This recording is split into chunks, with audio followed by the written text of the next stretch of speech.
Yeah.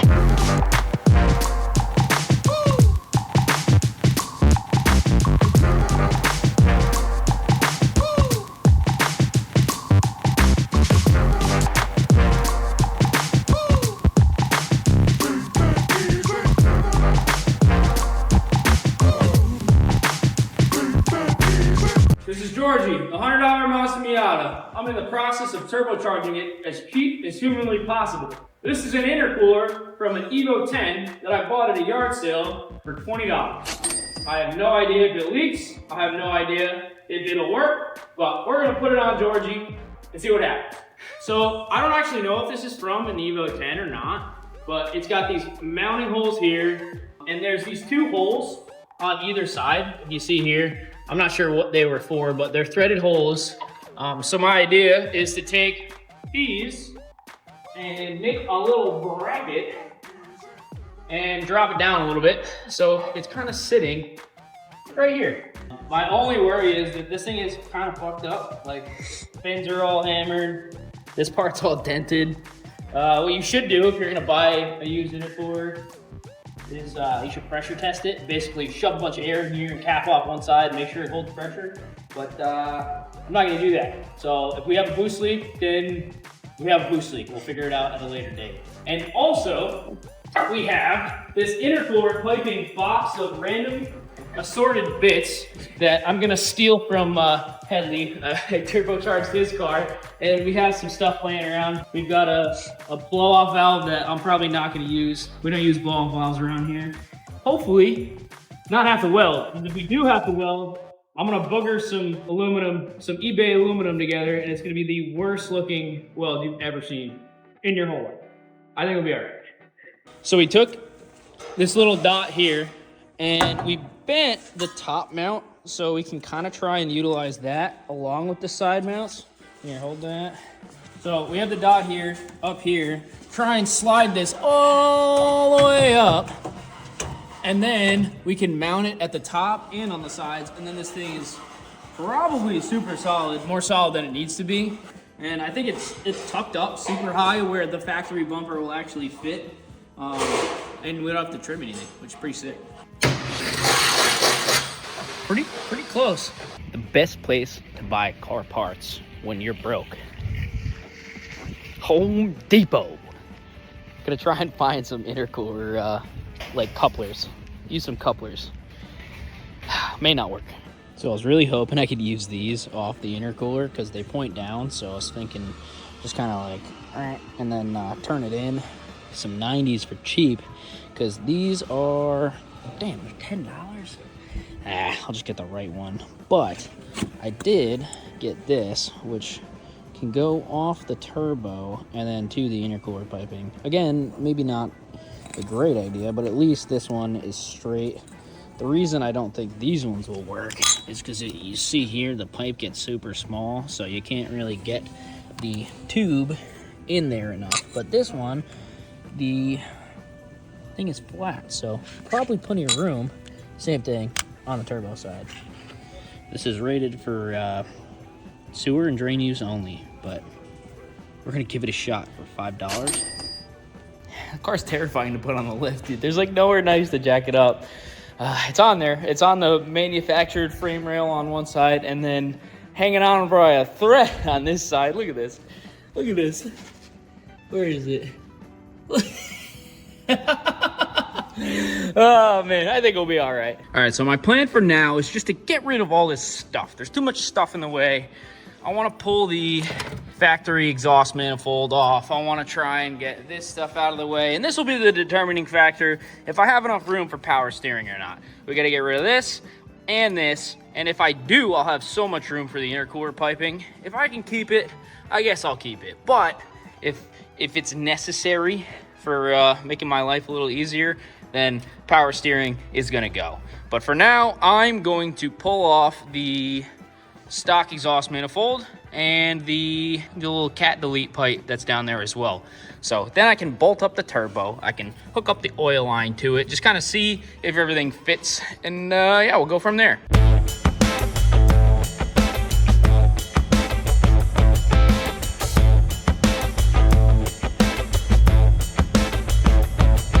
All right, some interesting findings. I got the stock exhaust manifold off. Now it reeks like gas. You look in here, we got cylinder 1, black as night. Cylinder 2, black as night. Why does it look so wet?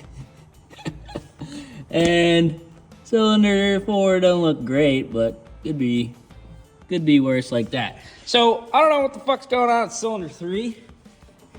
Could be a stuck injector. It could be, I don't know, something valve seal blown out. I can't tell if it's oil or gas, but this whole thing is running super rich. I already wiped it off, but this is the wideband that's been in there for maybe like 5 startups. So something running rich. I'm going to ignore that, I think. I have the RX-8 injectors that I got for free to put in, so I could put in the RX-8 injectors. Maybe that one's just doing something funky. I don't know. Georgie's gonna be a smoky boy, I have a feeling.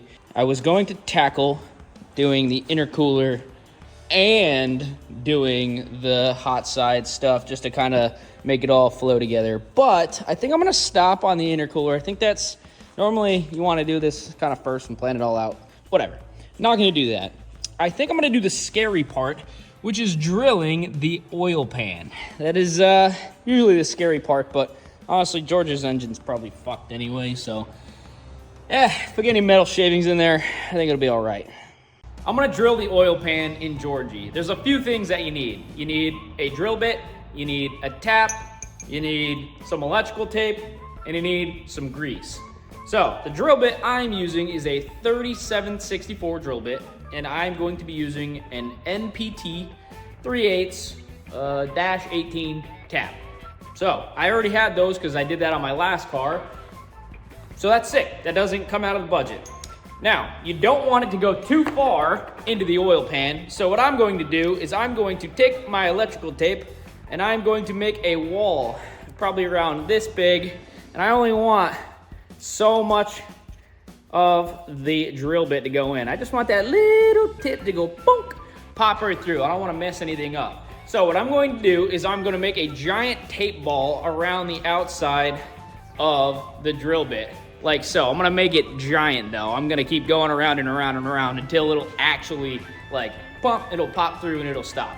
Now, the last thing is grease. I'm gonna be dunking the drill bit into grease to catch all the shavings. So I'm gonna do a little bit of drilling, wipe all the grease off, put some new grease on, keep doing it so it catches the shavings and it doesn't go into your oil pan. Obviously, when you're done doing this, it's probably a good idea to flush the oil out, you know, maybe run it a little bit and then drain the oil. Not a terrible idea, but I think Georgie will be A-okay. Now again, this isn't a tutorial. If you want to do stuff right, go ahead and watch Greg Peters at the Car Passion channel or somebody that's actually going to take the time to do it correctly. But I am just going to send it. Drill bit, probably kind of send it right through around that area. It's disgusting around it too. Just, you know.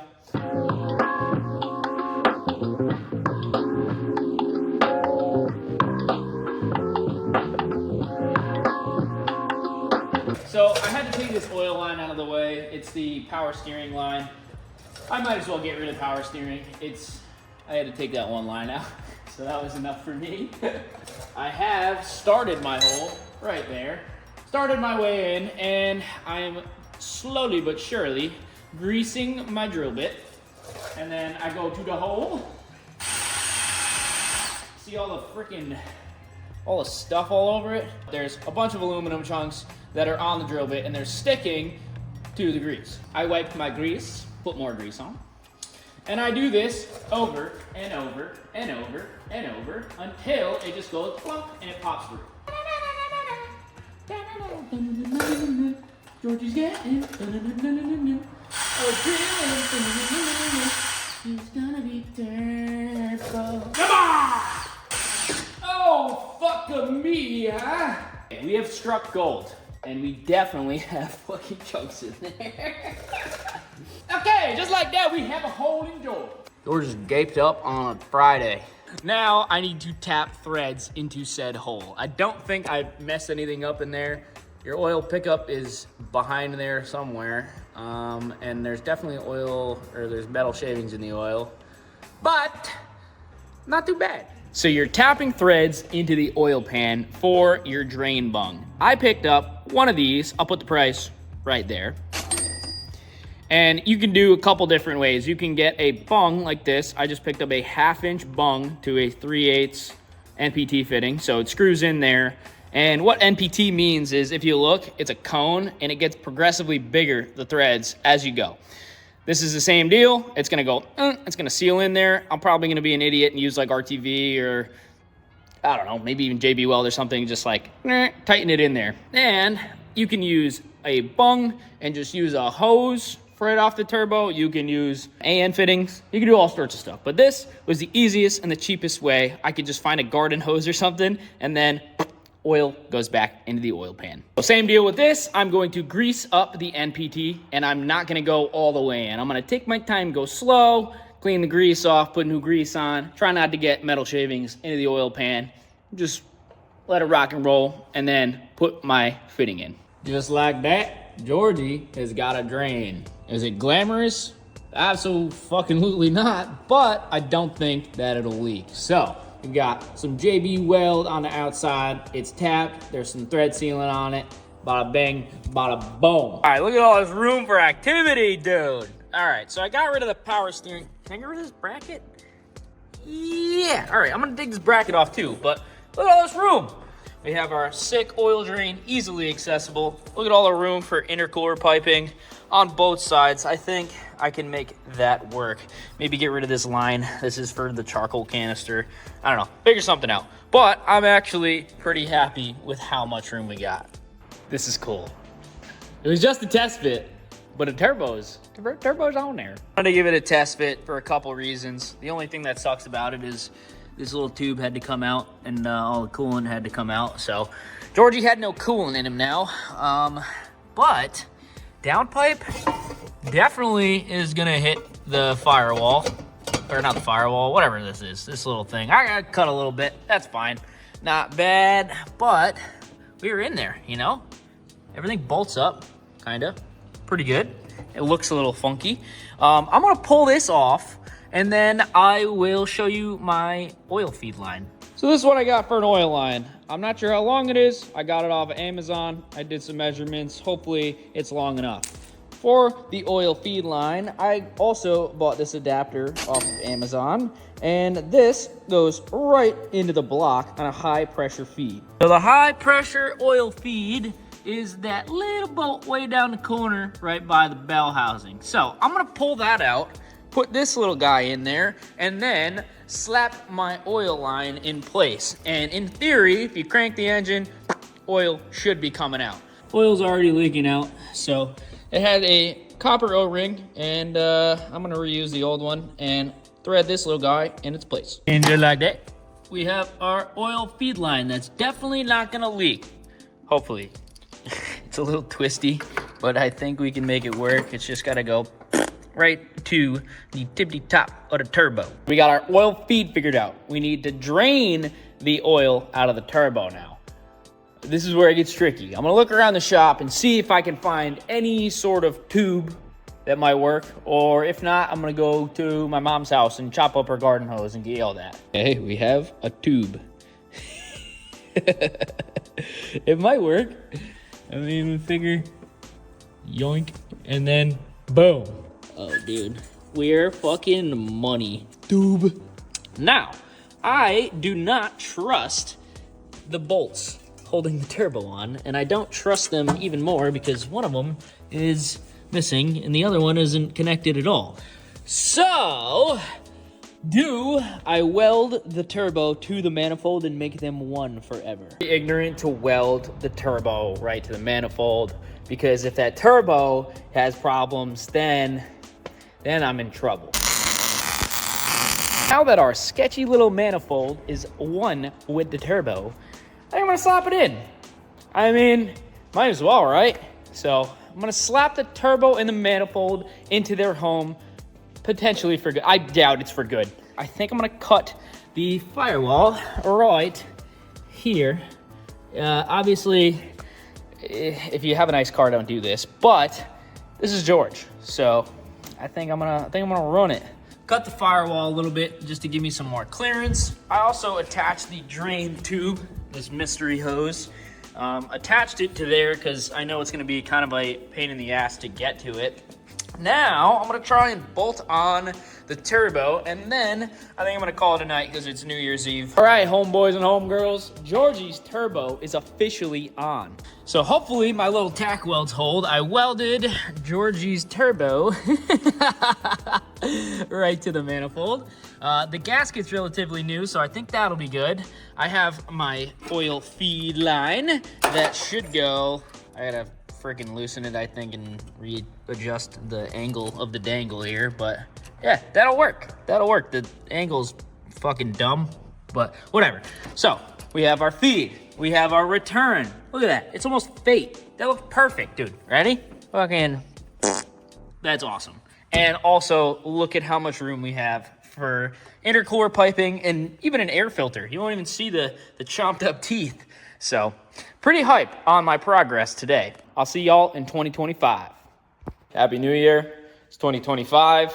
It is New Year's Day, and we're back working on George. I made more headway than I thought yesterday.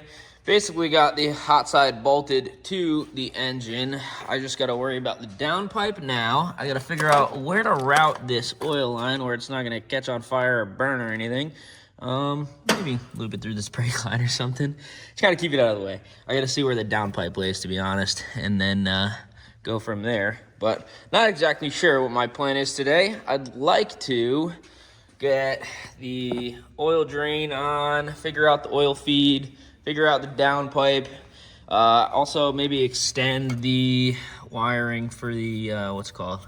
The wideband sensor down to its home. It's probably, I think it's down there somewhere.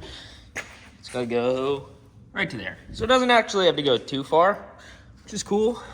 But yeah, got a lot of stuff to do. So for now, I'm going to play with the downpipe.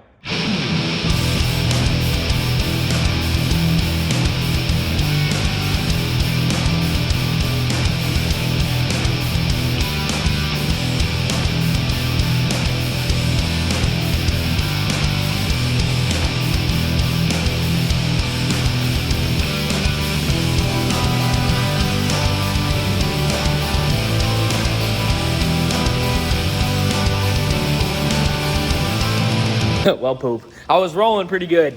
I went to go tighten the oil drain and realized that it ripped right off the bottom of the turbo. This piece, I just went and it fell right off. So I'm gonna go up there, somehow undo it. Luckily, there's more room around here than I was expecting. So I don't know if this hose will do it. I do have some other options, but yeah, that kind of sucks. I have to rip that one off and make a tube that goes from there to yar. I got a box of tubes. Found this guy lying around. I think it'll be okay. Okie dokie, we are ever so slightly just long enough to use that hose. It's like pretty tight, but all it's got to do is drain oil. I don't think it'll rip, and it's got a little bit of play. So I think for now, the hot side is good. I ended up having to replace this line because it was touching the downpipe. I clearanced this before, and I'm glad I did. It was pretty close. Finagling the downpipe in was, I almost thought it was impossible, but I ended up just like forcing it through with some ignorance, pressing it up against the steering shaft. But it is in. We have our oil feed up top. I didn't have a seal for this oil thing. I just made sure that the restrictor wasn't filled up with oil. This little guy is nice and tight. We have our drain, downpipe, everything's tight. Only thing I gotta do left with the hot side really is just run a line from the wastegate to right here. Why is there two? I don't know. All right, well this guy is the one, and I gotta run a line that goes choom, choom. Da-da-da-da-da. V-band. All right, wideband rather, not V-band. So this wire has to get extended to go down yonder, and it can't get hot. I don't really feel like melting the wire. So let me put the sensor in its home and see where things go. Conveniently enough, the wideband is right there. Luckily, it's pretty close to where the Manifold has theirs. So I don't actually need to extend the wire too much. I do have to make sure I clear the steering shaft right there though. So we have to clear the steering shaft and kind of zip tie this up and out of the way. This somehow worked out to be crazy convenient. So basically, I just tied it to this brake line, and you can see right down there, that is the oxygen sensor. We clear the steering shaft by it being attached to the freaking brake line here, and it goes right up, and then boop, right to my wiring. So I didn't actually have to extend anything, and I think everything's out of the way. Pretty insane. So we have our wideband, we have our downpipe, we have our turbo, we have our manifold, oil feed, oil return. I need to attach this piece of the downpipe. That's not really my biggest worry right now, but I might as well throw the thing on. And this looks like it has been chopped and welded, so it is not factory. I'm not sure if it'll fit or not. Hopefully I don't have to do any welding because I'm not a weldy boy, but gotta do what you gotta do. So we'll see what happens. All right, everything kind of fits like shit if I'm being real here. I've got a bunch of RTV in here. So it's pulling the exhaust this way. This barely fits. It hits it's either it hits the transmission and hits the header, or it hits the steering shaft. I don't know if you can see. Right there is the steering shaft. It's kind of hard to focus on it, but it's very close. So I'd rather it be hitting the engine, the header, and the transmission. So I gotta position everything this way and then cinch it all down. But it's all there. We've got a bunch of mismatched tubes. It goes from like 3-inch, 2.5-inch to 2.25-inch back to, I don't know. It's every different size you could possibly think of. It's not gonna be a very efficient turbo, but nonetheless, it is a turbo. So we have our hot side completely buttoned down. Pretty exciting stuff. All right, everybody, I'm gonna call it a day. Just gotta do the intercooler piping, figure out the tuning. You gotta do a lot of little shit, but I am super, super happy with how Georgie's coming out. It's staying budget, and oh my God, we are close. We might need some more stuff, but for now, this is the total. Pretty dang close to my $1,000 budget. If we go over, it's not a big deal, but trying to do it as cheap as possible. Will you guys be able to replicate this? No fucking way. Am I gonna do it? I'm gonna try. So, all right, guys, I am gonna go to bed, and I probably should eat something first. So, all right, toodaloo.